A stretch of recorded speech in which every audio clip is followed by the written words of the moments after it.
Góðan daginn og velkomin í Silfrið. Við erum ekki með stjórnmálamenn í þessum þætti.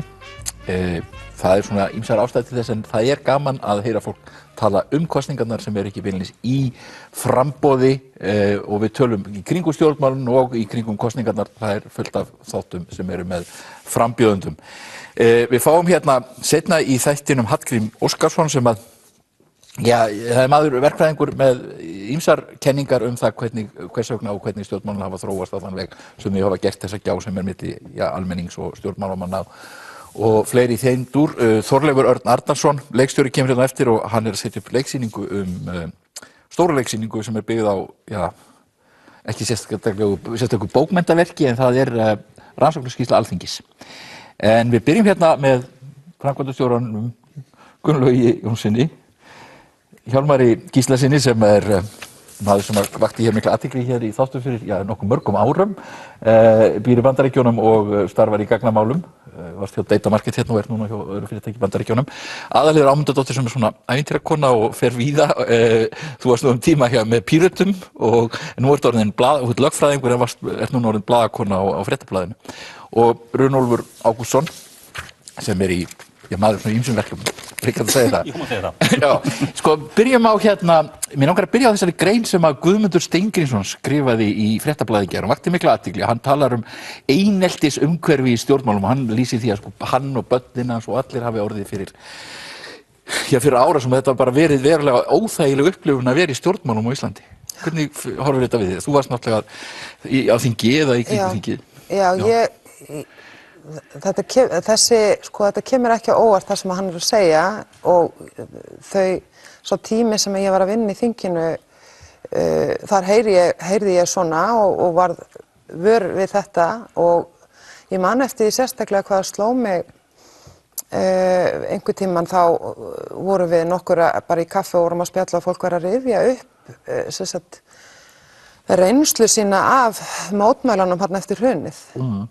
Og það var svolítið sláandi að heyra sko alþingismenn, bara óbreytta alþingismenn sem voru jafnvel þá að stíga sín fyrstu skref í stjórnmálum og eftir kosningarnar 2009 var að koma nýtt inn kannski og það lýsir bara svona áfallastreitu í kjölfarið þegar maður hafði aldrei séð eða átt að segja eða hugsa almennilega út í þessa hlið. Já. Og þannig að en já, ég tengi þetta líka bara meðal þeirra sem að ég var að vinna með í þinginu Pírötum. Já. Hvað svona harka utan úr samfélaginu þetta hefur áhrif á fólk. Já. En fólk treystir sér ekki til þess að tala það því að það einhvern veginn setur sjálft sig í þessa stöðu, gefur kost á sér í þetta og upplifir einhvern veginn að það verði að hafa þykkan skráp, það verði að þola þetta og en ég tek ofan fyrir Guðmundi að þora að segja þessa hluti upphátt því að jafnvel þó svo að stjórnmálamenn þurfa að þola gagnrýni og þetta þá er ekkert að því að óska eftir því að við sýnum bara mannasiði, sko. Já, heldur þú þetta sé vandamál, Gunnlaugur? Já, sannarlega, og ég held að þetta hafi verið mikið vandamál svona á seinni árum og sérstaklega eftir hrun og við tökum okkar svona tveggja mínútna hatur og hatursvikur stundum og það er einfaldast fyrir fólk að sverja af sér aðra sem að verða fyrir einhvers konar árásum og þannig að það er gott hjá Guðmundi að skrifa þetta þannig að þetta er svipuð dýnamík og einmitt einelti. Í einelti er einhver ákveðin hópur sem kannski ræðst á einhverja fáa eða einhvern einn og aðrir þurfa að taka þátt í því til þess að verða ekki sjálfir fyrir árásum. Aha. Og við sjáum það stöðugt gerast að fólk þetta er kallað á ensku virtue signaling, ég kalla það sýndardyggð, að fólk er mjög mikið að auglýsa að það sé alveg örugglega réttum megin í ýmiss konar málaflokkum þar sem hávaðinn er mestur. Og tekur þannig þátt í því að einangra þá sem að eru að segja eitthvað sem er á móti, ef ég má nota orðið réttrúnað í tilteknum málaflokki. Ég er ekki endilega að tala pólitíska réttrúnað, heldur allskyns réttrúnað, þar sem að fólk æsir sig yfir. Og við ættum að hlusta betur hvert á annað og við ættum að skilja það að mörg mál eru með svona núansum þau eru flókin, þetta ekki allt saman svart og hvítt, þetta ekki allt við góðu á móti einhverjum vondu og gera okkur grein fyrir því að eins og Solzhenitsyn sagði, að markalína góðs og ills ekki á milli okkar og þeirra, hún liggur í gegnum hjarta sérhvers manns og það gott að byrja þar og horfa af svona auðmýkt á sjálfan sig dálítið og það reynsla hjálpar manni í því, maður hefur gert ýmiss konar mistök kannski í gegnum tíðina og sér maður að þetta ekki allt svona svarthvít og við eitt svona bragð sem ég nota stundum þegar ég sé eitthvað segja eitthvað sem að fólk æsir sig yfir eða sérstaklega eitthvað sem annars staðar í pólitík en ég prófa að skipta út myndinni af honum í huganum við mynd af einhverjum sem ég sammála og þá kemur í ljós að allt í einu finnst mér að vera að segja eitthvað annað og já, ég myndi leggja það til að við reyndum að temja okkur þetta. Það var eitt sem að lagði til í umræðum á fastbókinni og hann gerir sig grein fyrir göllum þess sjálfur að það ætti að byrja að skammarana, vera dónalegur gagnvart dónunum. En hann gerir sig grein fyrir því að það voru að beita dálítið sömu meðulum. Þannig að ég held að besta leiðin sé að sýna gott fordæmi og sýna auðmýkt sjálf og reyna svona like-takkin líka skiptir máli, ekki nota hann þó sér sammála ef kannski hlutirnir eru settir fram á dálítið svona öfgafullan hátt það er verið að tala illa fólk og svona þó sér málefnilega sammála því sem það er og reyna að beina svona menningunni í betri áttir. Já, það er náttúrulega rosaleg þórðargleði á ef að nokkuð tíma hefur fundist vettvangur fyrir þórðargleði í heiminum. Þetta er orð sem að sér Árni í ævisögu sem að Þórbergur skrifaði ævisögunum. Hann fann upp þetta orð þórðargleði. Þetta var bóndi sem að hlakkaði svo í honum ef að gekk illa hjá bændum í öðrum sveitum og þetta er náttúrulega, Facebookin er náttúrulega ótrúlegur vettvangur fyrir þórðargleði. Sko, ef við getum tengt þetta við kosningarnar núna, þá erum við náttúrulega að horfa upp á þetta óbúslega neikvæða umræðu í kringum stjórnmálin og náttúrulega stjórnir sem að springa og það er rosalegur hiti í fólki og heift í raun og veru. Hvað segir þú, Runólfur? Ég held þér rétt og náttúrulega afskaplega hugguleg og þarf hugvekja hér í morgunsvarða á sunnudegi þetta innlegg þitt áðan. Þessi umræða eins og hún blasir við á samfélagsmiðlum, hún verður oft gríðarlega persónuleg og rætin og erfið. Við sjáum þetta bara síðustu daga hvernig umræðan hefur verið annars vegar Bjarna Benediktsson og hins vegar Steingrímur Sigfússon og einhverjum málum sem komu upp. Og hún verður mjög persónuleg og andstyggileg og rætin og fólk að segja með ljóta hluti. Nú þessi menn, ég hef ekki kannski átt endilega miklar samlunir með hvorum þeirra í stjórnmálum en ég held að þessi menn séu bara í pólitík til að vinna sínum samfélagi í gagn og vel meinandi menn. En umræðan á netinu verður mjög andstyggileg og persónubundin og þetta er eiginlega komið út við gröf og dauða. Þetta er eiginlega ekki boðlegt. Mönnum finnst alltaf lagi að fara með það sem er bara pjúra meðvirði og birta það í þessum opinbera fjölmiðli sem eins og Facebookin er. Og þetta er eitthvað sem þarf að laga og þarf að breytast en kannski líka merkjum það að í þessu ferli okkar frá hruni, þar sem þessi tveir menn voru nú fjármálaráðherrar báðir mjög lengi og ég held að við eigum þeim í þeirra störfum beggja mikið að þakka hvað snertir hann efnahagslega stöðuleika sem við erum í dag. En þó að við höfum náð efnahagslegum stöðuleika þá er engin stöðuleiki í stjórnmálunum og pólitíkinni og samfélagsmálunum. Þar er gríðarlega mikið rót og það er engin sátt komin í samfélaginu ennþá. Þetta er kannski svolítið birtingamynd á slíku. Mögulega. Hjalli, þú býrð í Bandaríkjunum, fylgist nú ágætlega með því sem gerist hérna heima. Mér langar ekki bara að biðja summa fyrir mig svolítið upp hvernig þetta kemur upp fyrir sjónir. Já, þú segir nú ég bý í Bandaríkjunum, það er kannski ekki hægt að leita þangað fyrirmyndum að balansið eða framúrskarandi stjórnmálamönnum í forystu en horfandi heim þá svona mér fannst ég að fá að mörgu leyti nýtt sjónarhorn við það að flytja úr landi, vera ekki alveg inn í öllu daglega samtalinu og fylgjast kannski meira með í gegnum svona fjölmiðlana og náttúrulega Facebook heldur en svona því sem að fólk er að tala og ef við kannski setjum þetta sérstaklega í samhengi við þessa kosningabaráttu sem er núna þá náttúrulega það er annars vegar þetta sem hefur verið rætt hérna en hins vegar þá er það eiginlega öll umræðan hingað til hefur verið fólk. Það hefur rosalega lítið verið rætt hugmyndir og málefni og svo framvegis og við sjáum meira að segja það sem flokkarnir eru helst að gera í undirbúningi og aðdraganda kosninga eru einhvers konar smá hrókeringar eða einhverjum er telt fram og öðrum tilbaka út af því hvernig í rauninni umræðan ákveðnar persónur og leikendur, en ekki stefnumálin og í rauninni hugmyndirnar og það sem við eigum að vera að takast á við. Og meira að segja þetta þetta svona skítkast, maður sér til dæmis á samfélagsmiðlum fljóta og málsmetandi menn eru að senda á milli einhverjar myndir sem eru svolítið eins og myndirnar sem voru teiknaðar af fólki í gaggó í gamla daga, setja einhvern svona fyndna setningu við einhverja skopmynd af einhverju fólki og finnast það einhvern veginn vera innlegg í umræðinu. Það náttúrulega fráleitt En þú veist, að hluta til kemur þetta náttúrulega út af því að það var stuttur tími, þú veist, menn voru ekki alveg tilbúnir einhvern veginn í málefna umræðuna og þú veist, það eru kannski flokkarnir sjálfur bara ekki tilbúnir inn í það, en það hlýtur að vera hægt að draga þetta einhvern veginn aðeins upp úr þessu og auðvitað fólk, þú veist, það er alltaf mikilvægt að það sé gott fólk og maður treystir fólkinu sem er í forsvari, en það eru flokkar, við erum 9 flokka og það er mjög auðvelt að benda á svona 2 og 3 flokka sem maður veit ekkert hvaða málefnamunur eru á milli þeirra. Það eina sem skilur á milli þeirra er fólkið. Það eina sem skilur á milli þeirra er fólkið og við erum þá kannski að tala Viðreisn og Bjarta framtíð og ég meina, ef við horfum bara á til dæmis Flokks fólksins, Miðflokkinn. Akkurat. Ef við horfum til dæmis á Bjarta framtíð og Viðreisn og svona þann möguleika þau séu að þurrkast út af þingi.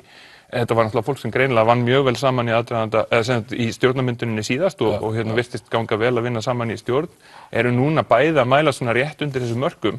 Það er engin málefnamunur sem maður veit þarna og í sumu leyti þá væri þeim að ganga betur ef þau væri saman. Það er að segja þarna væri fólk með þessi sjónarmið miklu líklegra til að komast á þing ef það væri einfaldlega í einum og sama flokknum heldur en það væri skipt upp í 2. En þetta er svolítið skrítið sýnir hvað flúttið þessu er mikið, að þannig eru 2 flokkar sem að telja sig til miðju, annar kannski frekar hægra megin við miðju, þeir virðast þetta þurrkast út og í staðinn erum að fá 2 flokkar sem eru eiginlega allt öðrum stað í pólitíkinni, sem eru svona ykkur stað nálægt því sem að menn myndi kalla popúlisma. Ég held að og mér þetta er mjög miður ef að ég myndi gjarnan vilja hafa fulltrúa Viðreisnar og Bjartrar framtíðar á þingi, af því að mér finnst að vera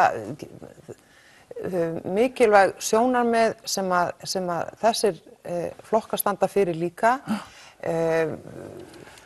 Það hefur verið mikil leit að frjálslynda fylginu, hvar það er.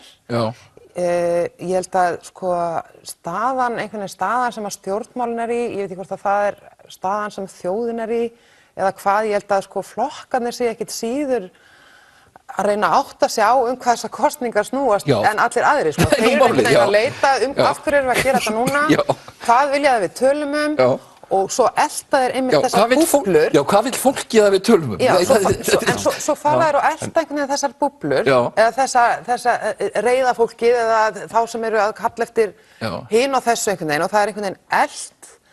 Ég upplifi það þannig og ég held að þar af leiðandi munu þessar kosningar ekki snúast eitthvað eitt, það mun snúast bara hvað hverjum sýnist. Ég held að hluta til sé það rétt að við séum að kjósa fólk af því að við erum einhvern veginn ráðvillt í þessum kosningum. Einhverjir eru hlaupa á eftir og eru enn að tala staðsetningu Landspítalans. Einhverjir eru að tala að skera upp herör gegn ofbeldi og verja milljörðum í það. Og þar er athyglisvert til dæmis að af því að við erum í einhvern veginn að tala inn í þennan popúlisma finnst mér svolítið allstaðar, alveg sama í hvaða málefnum það er. Og með til dæmis ofbeldið þá eru menn að tala það þarf að efla löggæsluna, það þarf að efla neyðarmóttökurnar og svona.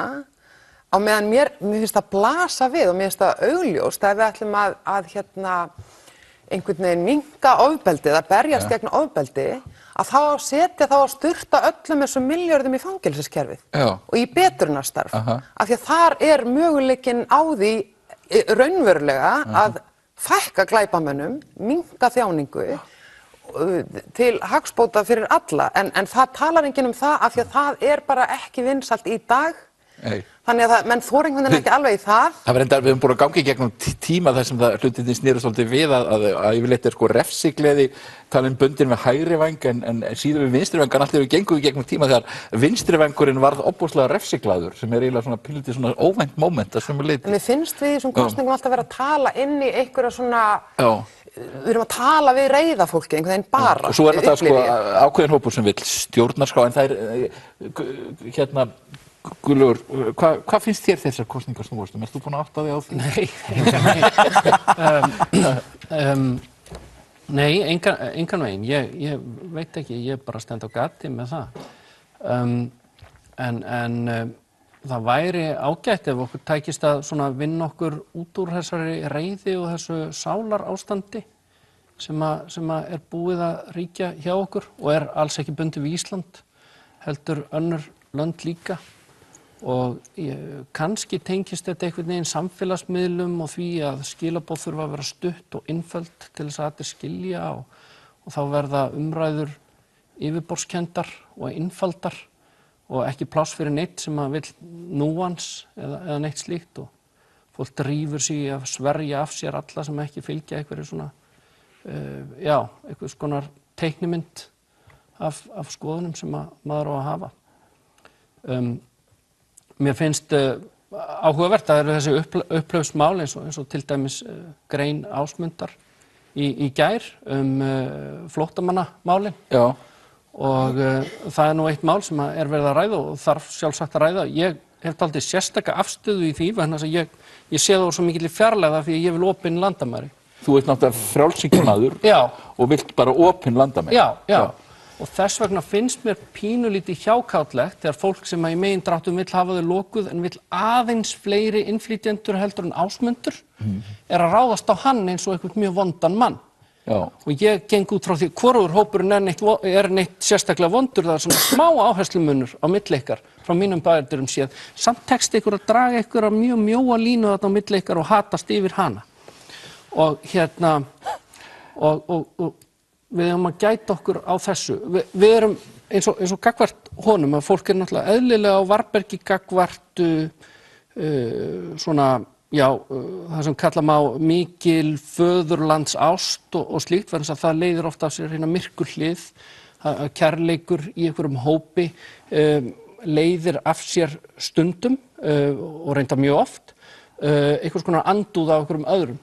En þarna finnst mér að vera dæmi um það að við erum að gera nákvæmlega það sama eiginlega innan okkar hóps.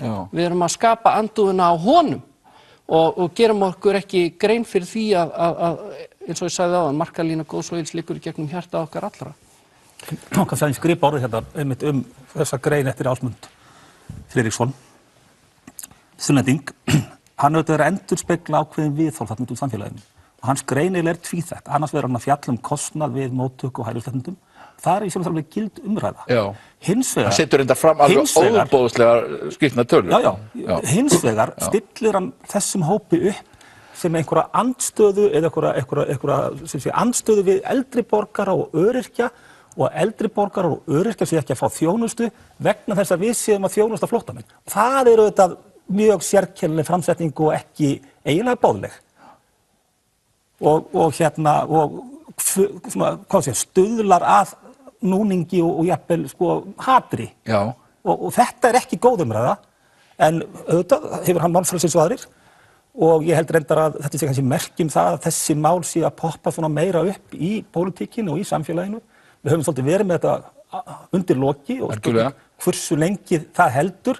En þetta mun einhvern tímann springa. En er hann ekki bara að sprengja málið inn í kosningar? Jú, hann er í rauninni að gera. Ég vonum því að takast það einhverju leyti. Já, við erum að tala um þetta hérna.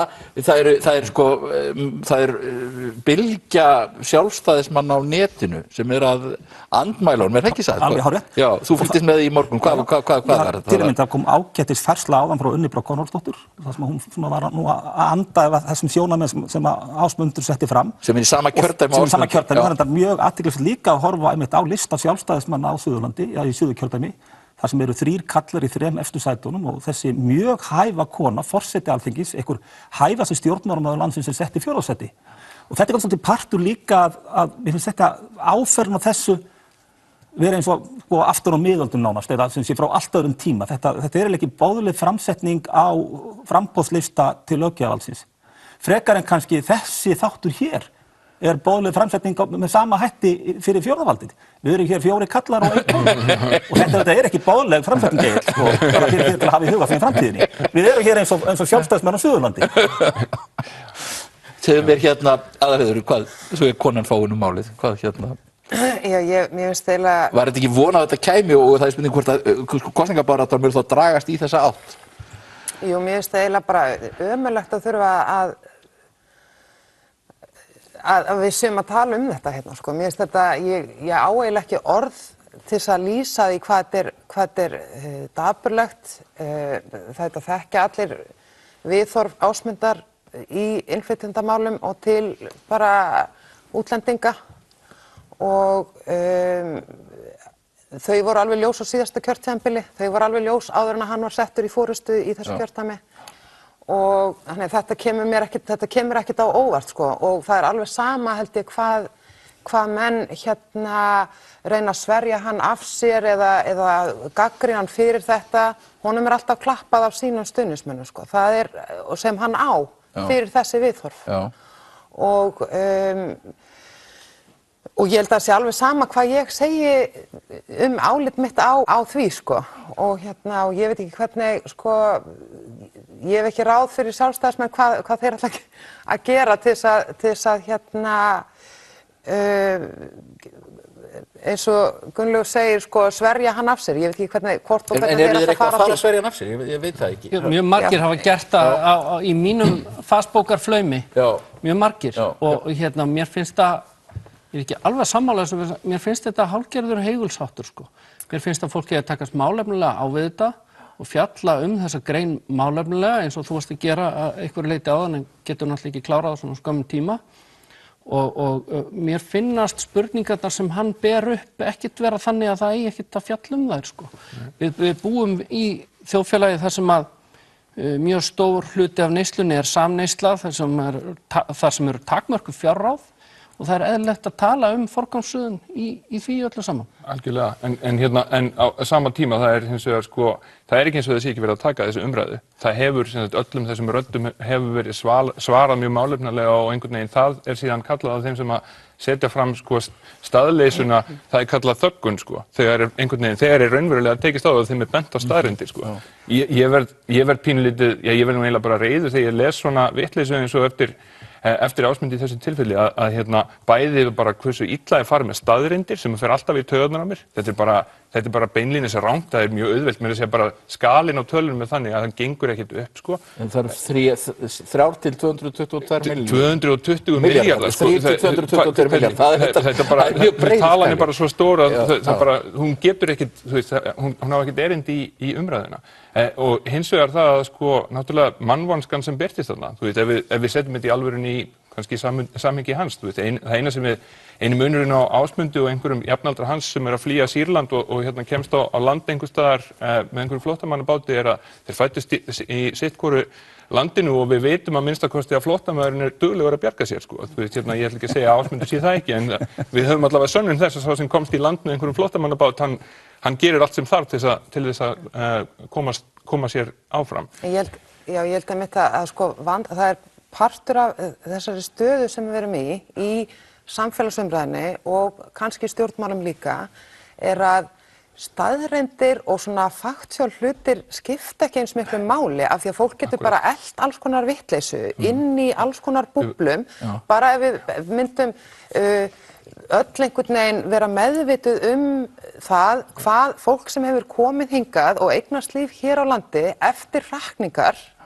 hvað það hefur í rauninni svo gefið samfélaginu bara efnahagslega bara með rekstri sínum og hérna það er fólk með mannaforráð oft og ef að það einhvern veginn lægi fyrir í umræðinni þar sem við tökum hana þá væri umræðan aðeins öðruvísi. En þessi hælisleitandi kerfi náttúrulega, þú veist við erum ekki að taka sko, fólk komið hérna því það hangir hérna langan tíma og fær ekki sem sagt endanlega afgreiðslu sinna mála og svona og það er náttúrulega ímyndilegt Það brotin í þessu kerfi, klárlega. þetta er ekkert, það virkar ekkert frábærlega. Ef ég má aðeins, sko, auðvitað, þú veist, þetta er allt saman mál sem að þarf að takast á við og ég heldur endur að það sé verið, það var meira að segja framþróun síðustu mánuði í því einmitt hvernig er verið að tala um og taka á þessum málum. Hins vegar held ég við verðum einmitt líka að passa okkur að taka þessa umræðu ekki of mikið upp núna vegna þess að Ásmundur setur hana þannig fram. Vegna þess að fjölmiðlarnir þurfa líka að passa sig á stjórnmálamönnum sem eru svona að trömpa sig inn í umræðuna. Þeir vita alveg að þetta mun kalla fram sterk viðbrögð og sumir þeir eru mjög góðir í að spila á þetta og við verðum svolítið að passa okkur á því að menn fá ekki of mikla athygli út á það að vera með einhverja svona vitleysu, sko. Er það hlutverk fjölmiðla að reyna að stjórna umræðu með þessum hætti? Á ekki fjölmiðlar þetta móti að endurspegla þá umræðu sem er í samfélaginu? Fjölmiðlar eiga að segja fréttir. Þeir segja fréttir og gera það á ábyrgan hátt, en fjölmiðlar er ekki endilega ákveða það hvað á að ræða og hvað er á dagskrá. Ég er sammála því, en hins vegar eigum við heldur ekki, sko, við eigum ekki að gera það sem fólk segir að aðalumræðuefninu, heldur eigum við þá að fræða fólk Við þurfum alltaf að hafa ábyrga fjölmiðla sem reyna að grafast fyrir hvað er. Þessar tölur, er það fjölmiðlunin hérna er ofboðslega mikið, sko, hann sagði, hún sagði. Það er fréttir af því sem einhver sagði, í staðinn fyrir að segja, hér er eitthvað sem einhver sagði, það er rangt á þessa á eftirfarandi vegu, getum við talað um eitthvað annars. Þetta er náttúrulega, sko, við höfum þetta náttúrulega í Bandaríkjunum í forkosningu republikana þar sem menn fóru allt í að regna út að Trump hafði fengið, sko, 70 sinnum meiri tími en allir hinir eða eitthvað svoleiðis. Það var, sko, og það meiri sig á fjölmiðlum sem töldu sig vera mjög, sem sagt, litu stórt á sig. Ég held einmitt líka partur af, sko, þú veist, út af því hvernig umræðan verður á samfélagsmiðlunum og inn í búblunum, að þá, og bara frá því að, sko, internetið var svona stór þáttur í líf okkar, að þá hefur einhvern veginn hið opinbera ekki náð að fylgja því eftir, það hefur ekki náð, sko, það er bara miklu hagvirkara, þannig við erum ekki komin á sama stað í gegnsæi og aðgangi að upplýsingum, framsetningu upplýsinga frá hinu opinbera eins og hérna umræðan er. Ég velti til dæmis fyrir mér eins og til dæmis þessari umræðu sem kom upp í vikunni varðandi, sko, borgina og ríkisstjórnina og hérna og þar er verið sem sagt að segja að ríkisstjórnin hafi bara staðið framförum í borginni fyrir þrifum. Og þarna vantar okkur kannski upplýsingar og ef að gagnsæið væri meira, gagnsæi inn í stjórnmálunum, að við getum bara hort meira á hvað er að gerast, hvernig upplýsingar berast á milli ríkisstjórnar og borgarstjórnar, hvað gerist á nefndarfundum Alþingis, hvað, þú veist, ég er svona, það sem ég reyna að segja er að, sko, umræðan á internetinu er svo langt á undan, sko, tækifærunum fyrir stjórnsýsluna á internetinu, bara gegnsæi og aðgangi að upplýsingum og svoleiðis, að þá er umræðan einhvern veginn villt í einhverju upplýsingaleysi. En það sem er náttúrulega, sko, held ég hættulegast í þessu er þegar fólk sko, notar Facebook sem hliðið inn í fréttaheimin. Þá er náttúrulega alveg tryggt að sko, skoðanabræður þínir, skoðanasyskin, algoritmar, vinir þínir er að velja onið í fréttirnar og þannig að heimurinn verður skelfilega einsleitur og ég meina ég hef bara lent í því þá netinu allt í einu, ég er að kafna. Þú veist, þetta er bara alveg algjörlega einhliða. Þú veist, ég þarf að fara að ná mér í, sko, vini sem eru bara einhvers staðar í. Þetta er öfugt hjá mér. Já. Ég er frjálshyggjumaður og mér finnst ég eiginlega bara að vera með vinstri menn. Ég er bara svona, ég er svona miðjumóðari, sko, ég veit ekki, sko, ég verð alveg glaður. Ég velti fyrir mér með Ásmund, smá hugsun með það. Við hve mikinn fjölda flóttamanna er maður orðinn Ásmundur? Það er að segja, getur maður verið að mótmæla honum án þess að segja sjálfur, heyrðu, ég vil bara hleypa öllum inn. Vegna þess að í einhverju tölu, allir eru með eitthvað mörk nema þeir vilja hleypa öllum inn eins og ég. Þannig að ég segi, ekki gagnrýna Ásmund ef þú ert ekki tilbúin að segja, ég vil hafa þetta opið. Vegna þess að þeir eru bara ósammála nákvæmlega hver talan á að vera. Já, þetta er góð punktur. Mér langar að fara með þetta aðeins annað. Sko, af þessum klassískum málum, við heyrum eiginlega ekkert kvótann fyrir þessar kosningar. Það er mjög, mjög lítið. Það er náttúrulega heilbrigðismálin eru þarna inni alltaf og það er verið að toga svolítið á hver ætlar að hækka skatta og hver ætlar ekki að hækka skatta. Það verið sem allir vera saman það núna og kannski af því að Sigmundur Davíð ætlar að fara svolítið í þá slóð að það er að taka fullt af peningum úr bönkunum. Nú sé allt í einu fullt af peningum í bönkunum sem ætlar að taka og setja inn í líklega þá velferðarkerfi. Hvað segir þú, Gunnlaugur? Það kann að vera að sé of mikið eigið fé í bönkunum. Ég reyndar efast það vegna þess að eigið fé í bönkum gjarnan of lágt og það byggist á því að við búum í svona krónikapitalista bankakerfi í heiminum, þar sem að ríkið setur reglurnar og á móti kemur með einhvers konar ríkisábyrgð eða stuðning sko, og að minnsta kosti væntingar að komi til þess. Þannig ég tel að ef að menn taka af allan vafa það að bönkum verði ekki bjargað af hinu opinbera, þá muni þeir neyðast til þess að hafa meira eigið fé til þess að beinlínis að geta tekið lán og stunda sína starfsemi, þannig ég ekki viss það. Síðan það líka dálítil töfrabrögð að líta svo á að hægt sé að flytja bara peninga til og þar sé dautt fé sem ekki að gera neitt, vegna þess að peningar eru bara ávísun á verðmæti og þau flytjast þá til við það en þau verð ekki til við það, skiljið.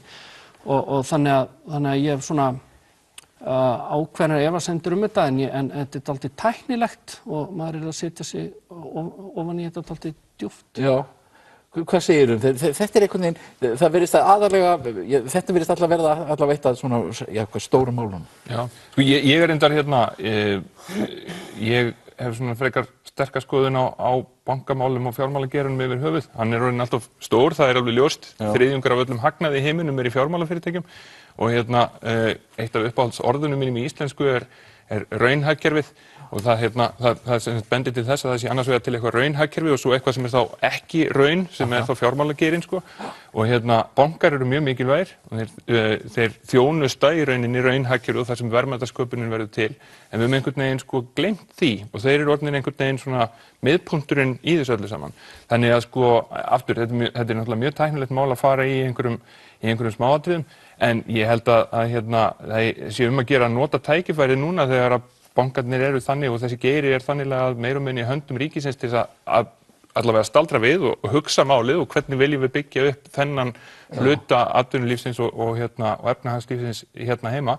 En á sama tíma þetta náttúrulega alþjóðlegt mál og meðan að bara fjármálageirinn eins og hann í heiminum öllum breytist ekki, þá kannski breytum við ekki stórum málum með því að taka bara til okkar eigin. Þetta þarna sem Sigmundur Davíð sjáu sér sóknarfæri, hann ætlaði að kynna stefnu sína á föstudaginn, svo held ég að hann muni kynna stefnu sín í dag og það sé svona einhvers þarna sem hann ætli inn sko.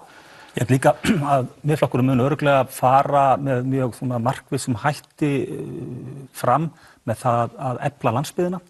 Það svolítið umræða sko, við skulum átta okkur á því að við erum svolítið hér að tala tiltekin mál.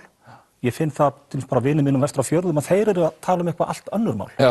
Það allt önnur mál sem brenna á fólki í dag. Það er svona enginn þessara kosninga. Hver að tala við erum svolítið svona einhvern veginn að fjarlægast hér hvort annað sko, við sem búum hér í þéttbýlinu og fólki sem býr út á landi. Ísland allt slagorðið. Það verður fróðlegt að sjá hvað það verður. En við höfum náttúrulega verið með flokka eins og Sjálfstæðisflokkinn, VG, Framsókn, sem eru allir sem sterkir út á landi og við hljótum að telja það alla vera svona byggðaflokka og allir telja að leggja peninga, fullt af peningum. Ég meina, við erum að sjá til dæmis VG, ég meina það sem er erfiðasta máli fyrir þá núna er Bakki. Já, það er erfiðast fyrir Reykjavík. Já, en það skapar ekki þetta vandamál fyrir VG út á landi.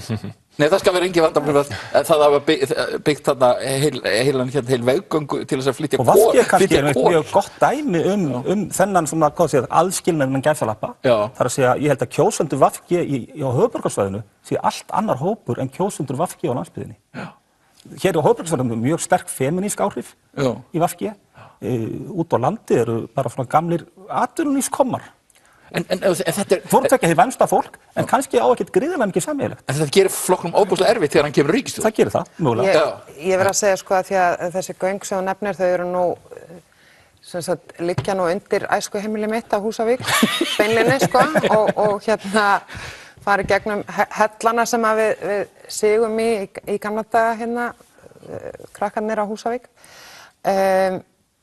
Ég vakti nú einhvern tímann athygli á því fyrir löngu síðan þegar að umræðan stóriðju fyrir norðan var í hámæli að mér finnst þetta mjög sérstök leið og hefur alltaf þótt þessi stóriðju leið til þess að sko efla atvinnu á landsbyggðinni og til þess að einhvern veginn reyna að stemma stigu við fólksflótta og sérstaklega ungs fólks sko úr áttugum sínum Þannig að ég kannast ekki við það, því að ég nú alin upp þarna, ég alin upp út á landi og á Húsavík. Ég kannast ekki við það að neinn í sem sagt, mínum vinahópi á mínum æsku dögum hafi átt sér þann draum sérstaklega að vinna í verksmiðju. Og þarna var sturtað ofboðslega mörgum milljörðum og þetta bara það sem var líka gert fyrir austan og svona sko af skattfé í svona framkvæmdir. Ég alveg sannfærð það að fólk á þessum stöðum það hefði getað sko í gegnum einhvert íbúaþing eða hverslags think tank þá hefði það getað komið með frábærar hugmyndir atvinnuuppbyggingu sem kostar minni peninga. Nú menn jafnvel að tala að sko tíminn stóriðinnar sé bara liðinn. Sko orkan auðvitað takmörkuð og við erum með takmarka magn orku í landinu og það auðvitað setur okkur ákveðið mörk. Hins vegar verð ég nú bara taka af mér að vera bara svona mjög, hvað að segja, ekki mjög mainstream hér í þessum málum. Því að auðvitað sjáum við það til að mynda hvaða skoðun sem fólk hefur til að mynda á Kárahnjúkavirkjun og álveri fyrir austan. Þá hefur það haft gríðarlega mikil samfélagsleg áhrif. Það hefur haldið byggð eða haldið íbúafjölda uppi á Miðausturlandi og þar hefur til að mynda eins og í Fjarðabyggð háskólamenntuðum fjölgað verulega og þetta hefur jákvæð áhrif. Svo getum við haft skoðun hvort það sé þessi virði eða ekki, það er aftur annað mál. En maður get ekki afneita því að áhrifin meðal annars á stóriðju hafa fyrir samfélagið í heild verið góð. En svo eins og ég segi, menn eru svona velta fyrir sig hvort þetta tímabili sé bara búið. Já, sko ég hélt nú erindi á föstudaginn hjá Samtökum iðnaðarins og þar var ég að benda á það að ef við dregur upp mynd af útflutningstekjum Íslands þá eru 3 súlur á því, það eru ferðamenn, það stóriðja og það fiskur. Og síðan allt annað eru 18% af útflutningstekjum okkar. Og ef við værum í landafræðibók frá sko 1960 þá stæði inn í Íslendingar veiða fisk, bræða ál og taka á móti ferðamenn. Eins og eru landafræðibækur ekki svona lengur vegna þess að bara heimurinn er orðinn miklu fjölbreyttari. Við þurfum að komast á þann stað og þess vegna vantar inn í þessa umræðu einhvern sem að tala tíðina, stóru breytingarnar sem verða meðal annars í orkumálum og öðrum málum. Hvernig ætlum við að búa til samfélag þar sem við erum með 10 súlur á þessari mynd en ekki bara 3? Og þarna kemur sko skattaumræðan beint inn í sem eiginlega mjög merkilegt að menn hafa lítið talað tryggingagjald. Í kjölfar hrunsins þá var tryggingagjald hækkað gríðarlega mikið og tryggingagjald sem sé á að standa undir atvinnuleysistryggingu í landinu fyrst og fremst. Sem 1% núna, atvinnuleysi 1%. Þá vorum við að berjast við fjölda atvinnuleysi, það voru 30 milljarðar á ári að fara út úr atvinnuleysistryggingasjóði til að borga bætur. Ég var á þeim tíma stjórnarformaður þess sjóðs og þekkja það sem ágætlega. Nú atvinnuleysi horfið, við erum eigi að síður ennþá með þetta gríðarlega háa gjald sem lækkað aðeins og miklu hærra en efni standa til. Þetta launaskattur á veltu fyrirtækja og bitnar fyrst og fremst á frumkvöðlafyrirtækjum og litlum fyrirtækjum og þetta svona kyrkingaról nýsköpun í landinu. Það er ekki mikið, hvað segirðu, það er ekki mikið verið að tala það er frekar að tala það Gulli að nýfrjálshyggjan sé dauð en að það þurfa að lækka skatta. Já, ég hef athugasemdir við hugtakið nýfrjálshyggja og eins og það er notað. En mér langar að taka undir þetta með þeim að ég held að leiðin fram á við sé nýsköpun og hún á sér mikið til stað eins og til dæmis í fyrirtæki Hjálmars í einkageiranum þar sem að fólk tekur upp með sjálfu sér og stjórnmálamenn geta ekki séð fyrir nákvæmlega hvað það verður. Það er svo flókið og svo margt og meira þess að frumkvöðlarnir sjálfur vita það ekki. Þeir eru eftir að reka sig á og finna út úr hlutunum og síðan verður eitthvað allt í einhver stór grein sem að enginn hafi hugmynd um. Þannig að við þurfum að halda áfram að fjölga þessum súlum sem að hefur þó fjölgað yfir síðustu áratugi eins og ferðamennskan er mjög nýleg. Og en já, varðandi nýfrjálshyggjuna ég er frjálshyggjumaður og ég kalla mig ekki nýfrjálshyggjumann og ég þekki engan sem kallar sig nýfrjálshyggjumann. Og nýfrjálshyggja á ensku er orðið neoliberal, fyrirgefið ég tek smá út úr hérna, en frjálshyggja er libertarian. Og neoliberal þannig væri betur þýtt sem nýfrjálslyndistefna. Og hún kom fram á fyrri hluta síðustu aldar sem hugmyndum að taka sem sagt klassísku frjálslyndistefnuna og gera meiri málamiðlun við sósíalismann og ríkishyggju með því. Og það má kannski segja að þetta sem hefur verið svona dóminerandi í heiminum yfir síðustu áratugi að minnsta kosti fram að bankarhruni, það hafi verið eitthvað svona samkomulag á milli einhverja svona hægri flokka og svona blerískra flokka einhvers konar blandað hagkerfi í þessum anda. Ég vil ekki dæma mína frjálshyggju þegar það er dæmt. en það hefur sína kosti og þau lönd sem eru mest svona í þessa veru eins og til dæmis Norðurlöndin sem eru með tiltölulega stæltan kapitalisma og velferðarkerfi sem er á bakinu á honum þó að ég sé ekki hlynntur þeirri nálgunum til að sé hægt að nálgast þetta öðruvísi þá þetta einhver bestu lönd í heiminn til þess að búa í. Verðum víst að fara að slíta þessu bráðum. Ertu með 1 punkt í viðbót eða? Já, ég er með þann punkt að þrátt fyrir bankahrun og það eitt sem við þurfum að læra eftir þetta allt saman, það svo mikil tortryggni gagnvart öllu sem tengist viðskiptum og það notað í þessum ad hominem árásum sem við erum búin að vera að tala að við þurfum að lækna okkur af því og átta okkur á því að þrátt fyrir bankahrun og jafnvel sá kapitalismi sem var skemmtur að þá eru frjálsu löndin í heiminum ennþá bestu staðirnir til þess að vera og við getum bætt þetta en þetta getur líka orðið verra þannig að við skulum fara varlega. Bara rétt örstuðalögum, hvaða ríkisstjórn heldur við fáum? Ég veit það ekki og náttúrulega það eru 10 dagar, 2 vikur kosningar og VG hefur haft gríðarlega yfirbyrð á stöðu, maður hefur á tilfellum sem aðeins að byrja að dala hjá þeim, Sjálfstæðismenn koma alltaf upp í restina, Samfylkingin virðist vera að vinna á og ég held kannski að Viðreisn sé aðeins að ná vatnum sínum. Það er eiginlega allt opið en mér sýnist flest benda til þess að það séu sterkar forsendur fyrir vinstri stjórn nema eitthvað mikið breytist. Ég held að svona blasir svolítið við að VG, Samfylking og Píratar reyna að mynda ríkisstjórn. En ef þið ná ekki, þurfa þið þá ekki að hafa Framsókn með? En ég held nefnilega, ég held að VG hljóti að svekkja sig mjög á döpru fylgi Framsóknar. Mér hefur svona sýnst það í gegnum bæði núna í aðdraganda þessa kosninga og síðustu kosninga að VG myndi helst vilja vera með Framsókn í stjórn. Ég er ekki viss að Píratar allavega endilega eða að Samfylkingin kæri sig það. Þannig þú veist, mér finnst það líta út þannig að þetta stefni í þessa 3 flokka stjórn. Já, þú spyrði eins og það komi ríkisstjórn út úr þessu. Ég held að þetta verði mjög erfitt og ég allavega sé ekkert mynstur í þessu sem gengur upp án mikilla málamiðlana og allra síst fyrir mann eins og mig sem svona með alþjóðlega sinnaðan, tiltölulega markaðssinnaðan jafnaðarmann sko. Það er ekkert sem ég líst vel á í kortunum. Örstuð. Ég er sammála. Nema ég er ekki jafnaðarmaður. Takk, það er gaman að fá okkur hingað. Við höldum áfram með Hallgrím Óskarsson og svo Þorleif Örn Arnarsson.